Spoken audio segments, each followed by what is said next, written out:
जय हिंद प्यारे साथियों, मैं पंकज साहू आपका अपने YouTube channel Prayag academy Unnao में हार्दिक स्वागत वंदन अभिनंदन करता हूं। जैसा आप सभी को पता है कि हम लोग जियोग्राफी की क्लास पढ़ रहे थे, इंडियन जियोग्राफी, और हमारी जो क्लास चल रही है वो मैप वाली क्लास चल रही है। कौन सी? मैप के माध्यम से आपको जियोग्राफी में सिखाने का काम कर रहा हूं। तो आइए आज प्रारंभ करते हैं। और उसी कड़ी में जैसे पिछली क्लास में मैंने चीज़ें पढ़ाई थी, आपको पठार पढ़ा दिए थे, आज हम आप देखोगे उत्तर भारत का मैदान। क्योंकि मैंने कहा था कि जब मैंने भौतिक स्वरूप पढ़ाया था तो उसमें आपको चीज़ों को डिवाइड कर दिया था कि इन इन चीज़ों को हमें इसमें पढ़ना है। ठीक है, तो उसी कड़ी में आज हम लोग फिर से आगे बढ़ते हैं। तो जब आगे बढ़ेंगे तो याद रखिएगा, यहाँ से कई क्वेश्चन आपके एग्जाम में आते हैं और वो थोड़ा क्लिष्ट क्वेश्चंस होते हैं, वो हो भी नहीं पाते हैं। तो आइए आज हम लोग पढ़ते हैं उत्तर भारत का मैदान। क्या पढ़ते हैं भैया? उत्तर भारत का मैदान। तो अब आप देखोगे उत्तर भारत का जो मैदान है, तो आपसे यही कह सकता है कि ये जो उत्तर भारत का मैदान है इसका विस्तार कहाँ पर है। किसकी बात करेगा कि इसका विस्तार कहाँ है, इसका विस्तार क्या है? तो जब हम विस्तार की बात करेंगे तो आप देखिएगा कि हिमालय के बाद प्रायद्वीप भारत के बीच जो भी क्षेत्र है, क्या कह देंगे भैया? हिमालय। एक तो हिमालय आ गया और दूसरी बात करेंगे हम प्रायद्वीप भारत।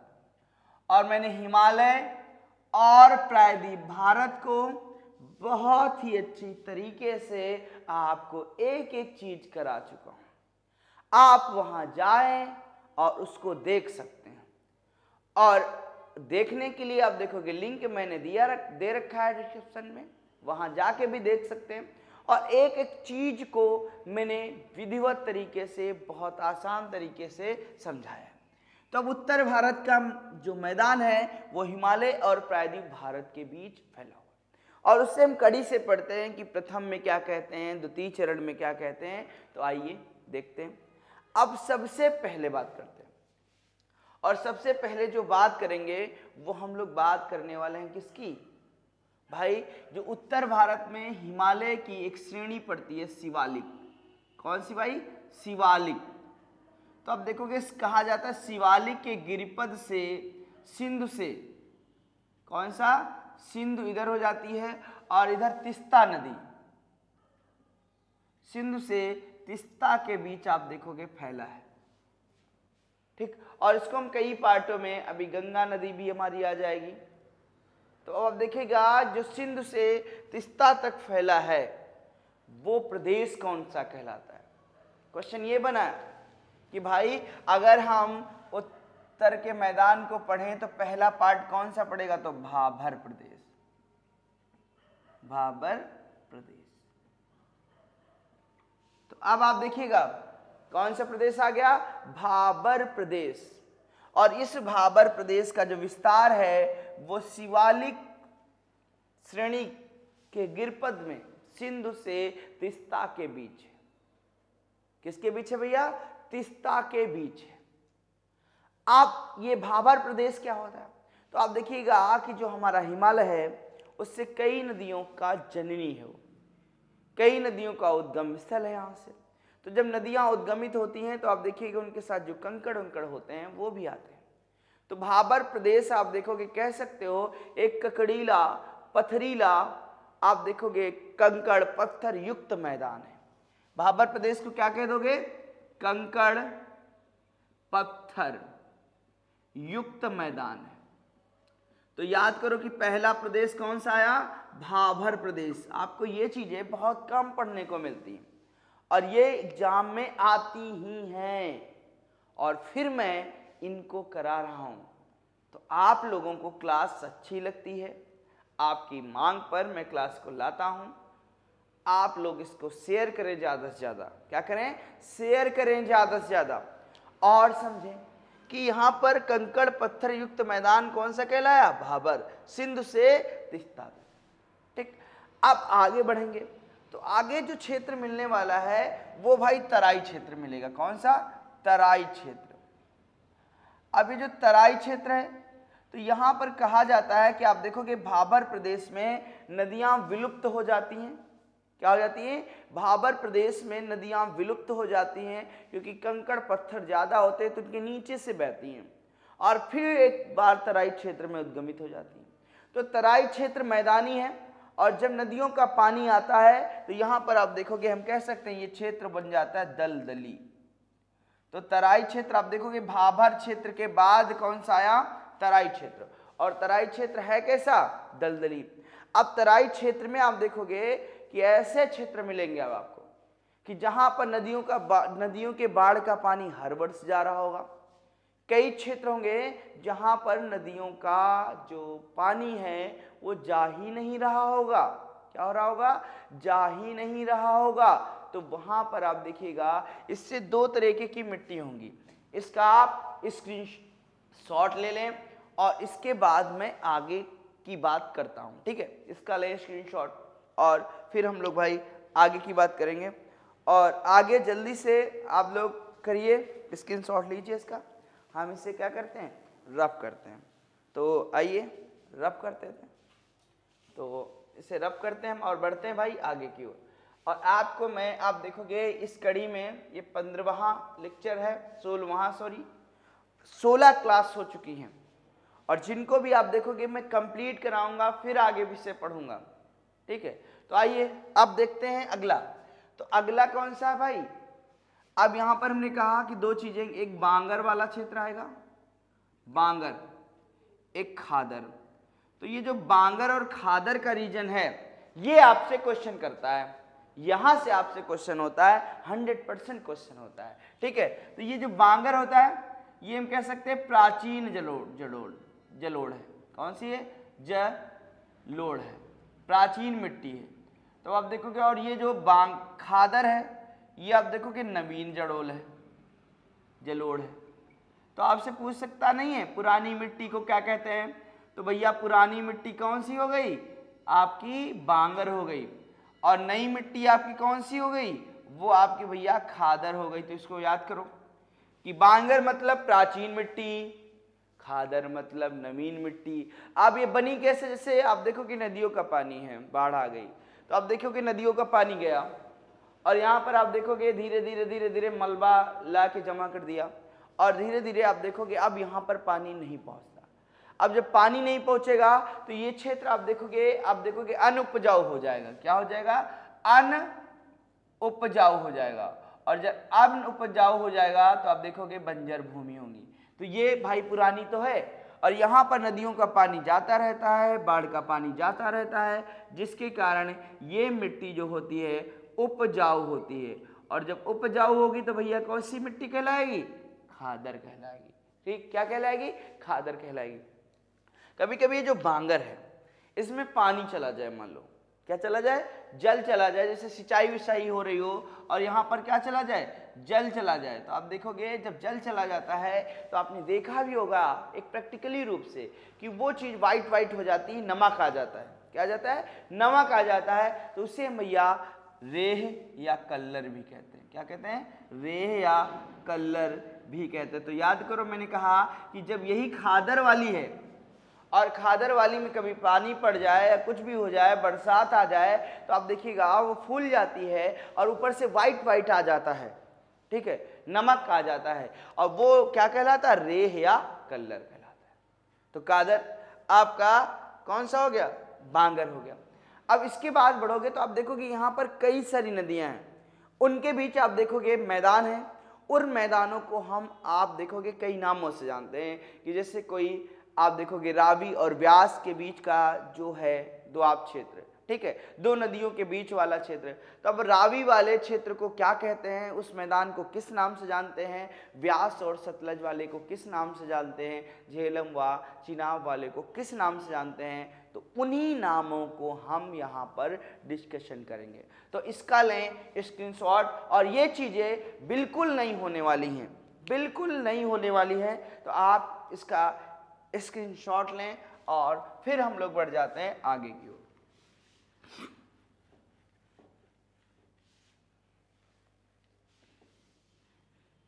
ठीक है, अब आगे चलते हैं। तो हमने कहा कि अब ये क्षेत्र आ गया तराई वाला, पांगर भी आ गया, खादर भी आ गया। और एक चीज याद रखिएगा कि ये जो खादर है, कौन सा भैया, खादर है, तो यहां पर हम लोग इसे क्या कहते हैं, नमीन जलोढ़ या नई मिट्टी को खादर कहते हैं। पर यही खादर को पंजाब के लोग दूसरे नाम से बुलाते हैं। पंजाब के लोग इसे बेट कहते हैं। क्या कहते हैं, बेट कहते हैं। तो याद करो कि खादर को पंजाब के लोग क्या कहते हैं, तो पंजाब के लोग भैया क्या कहते हैं, बेट कहते हैं। तो यहां से याद रखिएगा कि मान लीजिए एग्जाम में आपके यही क्वेश्चन पूछ देता है कि खादर को पंजाब के लोग किस नाम से जानते हैं भैया, तो आप लगा ले जाएंगे। आप क्यों लगा ले जाएंगे, क्योंकि आपको एक एक चीज कराई जा रही है, कोई भी चीज छोड़ी नहीं जा रही है। और परीक्षा में जाना है तो सिलेबस कंप्लीट करके जाना है। और क्या सिलेबस के बाहर पूछ देगा, नहीं ना। अगर पूछेगा, मैं ये नहीं कहता हूं, हल्का फुल्का बाहर ट्रेंड करेगा, वो आप मैनेज कर ले जाओगे। अब पता लगा सिलेबस में कुछ और था, आपने झोंक कुछ और दिया है, तो कोई मतलब नहीं रखता, कोई मायने नहीं। अगर परीक्षा नहीं पास तो कोई मायने नहीं आपके ज्ञान का। आप कितने भी ज्ञानी हो, कोई मानने वाला नहीं है, कोई भी मानने वाला नहीं है। अगर आपने परीक्षा पास कर ली है, आपको आता हो ना आता हो, उससे कोई मायने नहीं रखते हैं। तो इसीलिए मेरा कहना है कि सबसे पहले सिलेबस को पकड़ें। और मेरी एक बात को याद रखें कि जितनी ऊर्जा शरीर में है, एक काम में झोंक दो, एक समय में एक काम लो और पूरी ताकत के साथ उसे करो, तभी आप देखोगे आप परीक्षा में सफल हो पाओगे। ये मेरा दावा है। आप पढ़ो तो आओ तो साथ मेरे, तो आप देखोगे बेट भी हो गया। इसका भी लें स्क्रीनशॉट। और फिर हम नदियों के मैदानों को पढ़ते हैं। किसको पढ़ते हैं भाई, नदियों के मैदानों को पढ़ते हैं। तो नदियों के प्रथम मैदान की बात करते हैं, जिससे यहां पर आप देखिएगा एक रावी नदी है और व्यास है। याद रखिएगा कौन सी नदी भैया मैंने बात की, रावी और व्यास की बात की। तो आपसे ये कह सकता है कि रावी और व्यास के बीच फैले मैदान को किस नाम से जाना जाता है। किसकी बात की मैंने, रावी और व्यास। तो ये जो रावी और व्यास है, इसके बीच जो फैला मैदान है, तो भाई ये कहलाता है क्या, बरी का मैदान। कौन सा भैया, बरी मैदान। तो आपसे कह सकता है कि जो बरी मैदान किन दो नदियों के बीच फैला है, तो जो बरी का मैदान है वो रावी और व्यास के बीच फैला है। किसके बीच फैला है भैया, रावी और व्यास के बीच आपका बरी का मैदान है। इसके बाद जाओगे तो एक बिष्ट का मैदान आता है। कौन सा भैया आता है, बिष्ट का मैदान आता है। और बिष्ट का मैदान किस नदी में आता है भाई, किस नदी में आता है, तो आइए यही तो जानते हैं, यही तो सिखाने में आया हूं। तो आइए अब बात करेंगे किस मैदान की, बिष्ट मैदान की। तो ये मैदान आपसे पूछ सकता है कि बिष्ट का मैदान किन दो नदियों के बीच स्थित है। तो ये जो बिष्ट का मैदान है भाई, ये आपकी रावी और चिनाब, सॉरी रावी नहीं, व्यास और सतलज। किसके बीच, व्यास और सतलज। तो व्यास और सतलज के बीच आपका आ गया कौन सा, आपका बिष्ट का मैदान आ गया। तो अब आप देखिएगा दो मैदान आ गए, एक बरी का मैदान आ गया, रावी और व्यास के बीच आ गया, आपका बिष्ट का मैदान आ गया, व्यास और सतलज के बीच आ गया। अब आप लोग इसका स्क्रीनशॉट लें और इसके नोट्स तैयार करें, मैप के साथ तैयार करें। परीक्षा में जाओगे खट खट क्वेश्चन करके आओगे। उंगलियों पे नाचेगी करंट, उंगलियों पे नाचेगी जीके जीएस, पर कब, जब आपके नोट्स होंगे तैयार। क्या होंगे, जब आपके होंगे नोट्स तैयार। और मैंने कहा एक बार जुड़ जाओ, और जिनको भी ऑफलाइन आना है जीआईसी स्कूल के सामने आप देखिएगा प्रयाग एकेडमी उन्नाव की क्लासेस संचालित हैं, आप आ सकते हैं। ठीक है, इसका लें स्क्रीनशॉट और फिर हम लोग बढ़ते हैं भाई आगे की ओर।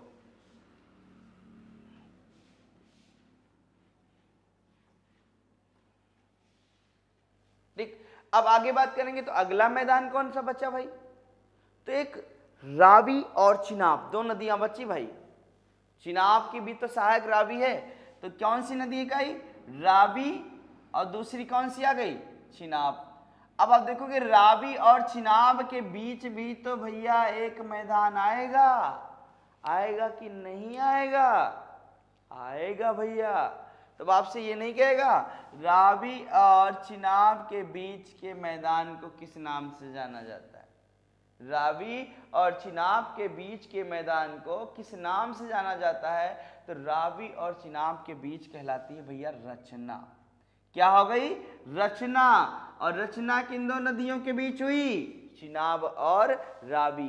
तो रचना का मैदान अगर आपसे पूछता है कि किन दो नदियों के बीच के मैदान को रचना का मैदान कहते हैं भाई, तो रचना का मैदान भाई किन को कहते हैं? तो रावी और चिनाब।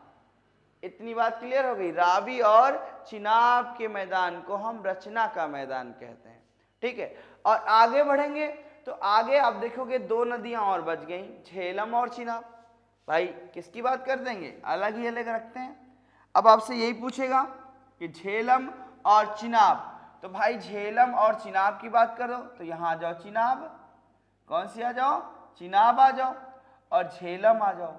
तो आप देखो कि झेलम और चिनाब के बीच का जो मैदान है वो क्या कहलाता है? तो वो आप देखोगे दो तरीके थे, या तो चा जी करके आएगा या छा जी करके आएगा। तो ये मैदान आप देखिएगा कहाँ पर है? ये मैदान आपका भैया चिनाब और झेलम के बीच। किसके बीच है? चिनाब और झेलम के बीच है। तो क्या आपको मजा नहीं आ रहा भैया? आ रहा है तो शेयर करो भाई, शेयर करो, जल्दी से जल्दी शेयर करो, ज्यादा से ज्यादा शेयर करो, जोड़ो लोगों को भाई, क्योंकि ये क्लास आप देखोगे मजेदार क्लास है, मैथ वाली क्लास है, और मैथ वाली क्लास लेना है तो बस केवल कहाँ चलती है? प्रयाग एकेडमी के यूट्यूब चैनल पर चलती है। ठीक है, इसका भी स्क्रीनशॉट लें और फिर हम लोग बढ़ जाएंगे भैया आगे की ओर। अब आगे की ओर बढ़ेंगे तो आ जाओ, इसको कर देते हैं रफ। क्या कर देते हैं? रफ। और जब हम रफ कर देंगे तो फिर आगे बढ़ते हैं। तो आप देखिएगा आगे जब बढ़ेंगे तो यहाँ पर दो चीजें क्या कर देंगे? दो चीजें, और उन दो चीजों में आइए देखते हैं क्या होता है। आइए, तो सबसे पहले आप बढ़ते हैं अगले मैदान की ओर, ऊपर से नीचे, राजस्थान। किसका मैदान भैया? राजस्थान का मैदान। अभी राजस्थान का मैदान आप देखोगे हमारे लिए तो बहुत, अगर हम राजस्थान की परीक्षाओं की तैयारी करते हैं तो ये तो बहुत इंपॉर्टेंट है, पर अगर हम सेंट्रल या उत्तर प्रदेश गवर्नमेंट की कर रहे हैं तो उतना महत्वपूर्ण नहीं है। बस एक बात समझो कि आपसे ये कह सकता है कि इस राजस्थान जो का मैदान जो है इसका विस्तार कहाँ से? तो आप देखोगे अरावली के पश्चिम से। कहाँ से? अरावली के पश्चिम से मान लो, या अरावली कह दो। अरावली से जाओगे तो जहाँ पर भारत पाकिस्तान की सीमा है, भारत पाकिस्तान की सीमा, तो वहां तक आप देखोगे भारत पाकिस्तान की सीमा तक जाओगे तो आपको कौन सा मैदान मिलेगा? राजस्थान का मैदान। इस मैदान का जो प्रमुख है, इस मैदान की एक प्रमुख नदी है, कौन सी? लूनी। कौन सी भैया? लूनी नदी है। और ये लूनी नदी भैया आप देखोगे कच्छ के रण में विलुप्त हो जाती है। कहाँ हो जाती है? कच्छ के रण में विलुप्त हो जाती है। तो आपसे पूछ सकता है कि कहाँ पर विलुप्त हो जाती है? तो कहाँ पर भैया? कच्छ के रण में। तो ये बात आगे देखोगे, यही एक झील पड़ती है जिसे हम सांभर झील कहते हैं। कौन सी झील? आपसे सीधा पूछेगा कि सांभर झील। और एक जानकारी मैं इस झील में देने वाला हूं कि सांभर झील कहां पर है? तो राजस्थान में। और सांभर झील आप देखोगे भारत की सबसे बड़ी अंतरस्थलीय नमकीन झील है।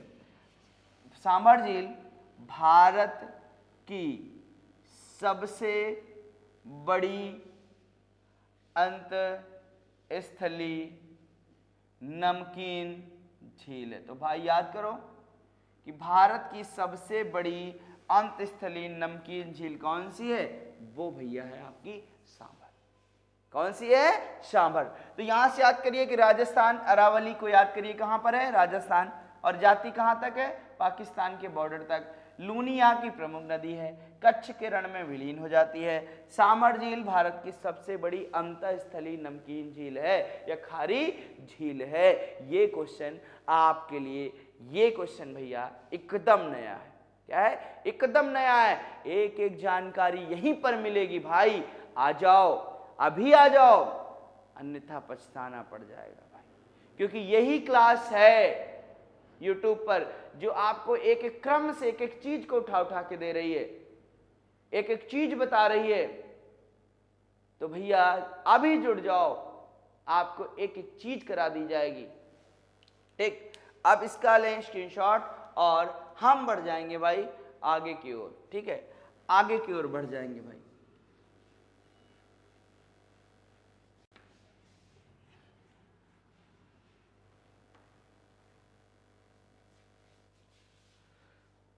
ठीक, अब इसके बाद चलते हैं। तो इसके बाद आप देखिएगा 2 से 3 चीजें। क्या करेंगे, 2 से 3 चीजें। तो आओ 2 से 3 चीजों में ही देखते हैं। क्या देखते हैं, 2 से 3 चीजों में ही देखते हैं। अब गंगा का मैदान की बात करेंगे। किस मैदान की, गंगा का मैदान। और जब हम गंगा के मैदान की बात करेंगे तो आप सभी को पता है कि जो गंगा का मैदान है, गंगा वैसे 5 राज्यों में, कितने राज्यों में, 5 राज्यों में। तो आप देखो कि मैदान भी गंगा का कहा जाता है। तो आप देखो कि अगर आपसे कभी पूछ दे कि गंगा नदी, आप देखो कि भारत की सबसे बड़ी नदी है, इसकी लंबाई 25 किलोमीटर है। और आप देखोगे लगभग 1450 किलोमीटर उत्तर प्रदेश में बहती है। कहां पर बहती भैया, उत्तर प्रदेश में बहती है। तो गंगा की लंबाई 2525, 1450 उत्तर प्रदेश में बहती है। और लगभग उत्तर प्रदेश के 28 राज्यों में, कितने राज्यों में, 28 राज्यों में। और आप देखोगे बिजनौर से प्रवेश करती, कहां से, बिजनौर से प्रवेश करती है और बलिया से निकास हो जाता है।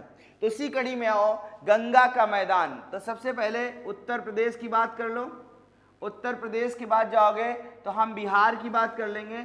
बिहार के बाद जाओ तो आप भैया पश्चिम बंगाल की बात कर लो कि इन राज्यों में ये फैला हुआ है। ये है गंगा का मैदान। और जो गंगा का मैदान है उत्तर प्रदेश में 2 भागों में पार्ट कर सकते हो। उत्तर प्रदेश में कितने पार्टों में, 2। एक पश्चिमी पार्ट, तो पश्चिमी पार्ट है भैया, इसे हम रोहिलखंड कहते हैं। क्या कहते हैं, रोहिलखंड का मैदान। तो याद रखिएगा कि रोहिलखंड का मैदान किसका है, रोहिलखंड का मैदान। तो उत्तर प्रदेश में आप देखिएगा कि गंगा के पश्चिमी भाग को कौन सा मैदान करते हैं, रोहिल। और वहीं पर अगर पूर्वी की बात करें तो पूर्वी हमारा हो जाएगा भैया अवध का मैदान। कौन सा भैया, अवध का मैदान। तो यहां से याद करो कि पश्चिम का, उत्तर प्रदेश की मैं बात कर रहा हूं, रोहिलखंड का मैदान, पूर्वी अवध का मैदान। और जब आगे बात करेंगे हम आपके गंगा को बांटें तो आप देखोगे कई पार्टों में बांट सकते हैं। जैसे 3 पार्टों में, ऊपरी गंगा, ऊपरी गंगा, तो भैया इसमें केवल पश्चिमी उत्तर प्रदेश आएगा। कौन आएगा, पश्चिमी यूपी आएगा। कि ऊपरी गंगा का मैदान जो है वो पश्चिमी यूपी में है। और यहीं पर आप देखो कि निम्न वाला बांटते हैं कि निम्न वाला कहां पर है, तो निम्न वाला भैया कहां पर पड़ जाएगा, वो आपका पूर्वी यूपी। और उसके साथ साथ कहां पर पड़ जाएगा, बिहार। कहां पड़ जाएगा, बिहार। और ये जो निम्न वाला होगा, निम्न मैदान, ये पड़ जाएगा भैया आपका पश्चिम बंगाल। कहां पर पड़ जाएगा, पश्चिम बंगाल।